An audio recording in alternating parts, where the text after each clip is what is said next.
exactly. We're going to talk about emergency contraception today. So emergency contraception is given to you after having unprotected sex. By unprotected sex, I mean the penetrative one, not the oral one, the vaginal sex. Yes. So we're going to mainly focus on two, that is IUD and pills. So emergency contraceptives are given to prevent pregnancy and not to get rid of pregnancy. So for example, they're given when you have missed your pills, or maybe you've gone out partying and accidentally had sex. Accidentally. Yeah. Or in instances where somebody was raped, so they're given to prevent the pregnancy. Yeah. So we now dive in and focus on the two types of emergency contraceptives. Okay. G? Yeah. So I'll be talking about the emergency pill.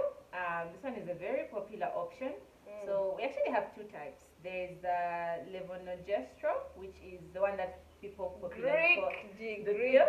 Okay, so that's just the scientific name, I can say. Yeah, that's the name that is used in like the hospitals and whatnot. Otherwise, in layman terms, we call it the emergency pill, the morning after pill, as it's called. Yes, that's one of the brand names actually Plan B. It's like Yeah. your Plan A fails. So, what do you do? You jump to the Plan B. Exactly. So you have that one, and you have another type called Ulipristal. So for Ulipristal, you only get it by prescription. You can't just go into a pharmacy and ask for it. It's not just given. Ulipristal can only be gotten from a pharmacy after prescription, like after you've gotten prescription from your doctor. But for the morning after pill, the popular levonorgestrel, you can just walk into any pharmacy and ask for a whole box if you'd like. You know, you can easily get that one over the counter, no prescription required. So for these pills, you're allowed to take them within 24 hours actually, but they can still work effectively up to 72 hours, which is 3 days. Although they are said to still be able to work even up to 5 days. However, remember the best time is within 24 hours. In fact, immediately after would just be, that's why. Yeah, Buy in advance. Even the way morning after. No, but if you're buying in advance, then it's not. It defeats the whole emergency purpose, right? Yeah, but you might as well just start yourself on like actual contraception. Exactly. Yeah. So so for these pills, it's actually I think the name morning after is a misnomer because it doesn't have to be the morning, after. It should be called the immediately after pill, you know, like because morning after people think, I can sleep now. I'll take it in the morning. I mean, you can take it in the morning, but really you don't have to wait till morning to take these pills. Yes. So that's about the levonorgestrel, the popular morning after pill. So, since the morning after pill is a very popular option, I think I should go deeper into it, of course. Go deeper. How it works, you know. So, it works by delaying ovulation. So, ovulation is the process by which a lady releases her egg from the ovaries, you know, awaiting fertilization from the sperm. So, this would delay that process, and it also prevents, in the event that the egg actually gets fertilized, it prevents implantation in the womb so that the baby doesn't start to grow in the womb. So those are its main functions. However, if it so happens that you have already ovulated and then you decide to take that pill, it cannot reverse that. You've already ovulated, you've already released the egg.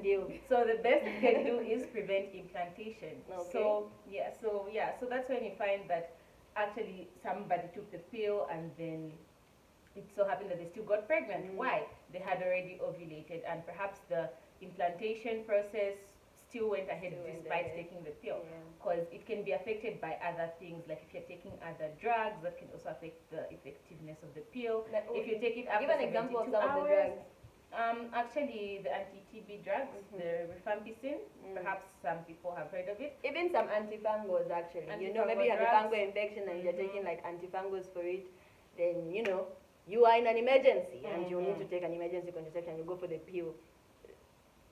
You might just get pregnant. Even anti-epileptic drugs, some maybe of you are taking, epileptic, it might affect the effectiveness of the drug. So the timing of the drug, 72 hours and below is best, and as well as other drugs that you may be taking may affect the effectiveness of the pill.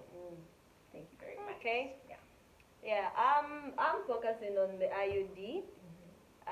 If you've watched our other videos, which you should, by the way, IUD just stands for intrauterine device. Some people call it IUCD, intrauterine contraceptive device. So these are just mini devices that are like placed in your uterus. So they do it per vagina, like from your vagina.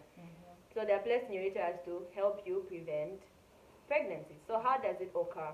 So it depends on which IUD you're using. So if it's a copper, there are two types: the copper IUD and the progesterone releasing IUD.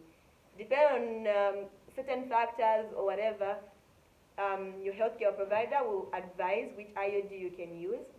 So for the copper IUD, this one is spermicidal. Spermicidal just means, from the, like breaking it down, sperms, the male sperms. Exactly. Cidal means like killing. Yeah, so these like actually kill the sperms. Dead sperm, it won't go anywhere to go and fertilize the eggs. Exactly. So that's basically how the copper IUD works. And then for the progesterone releasing IUD, from the term progesterone releasing, it's releasing the hormone progesterone. If you remember our previous video, what does progesterone do? It helps thicken your mucus. And that really thick mucus environment prevents the sperm from easily swimming up to go to the egg to go and actually fertilize it. Thickens the mucus where? The mucus in the vagina.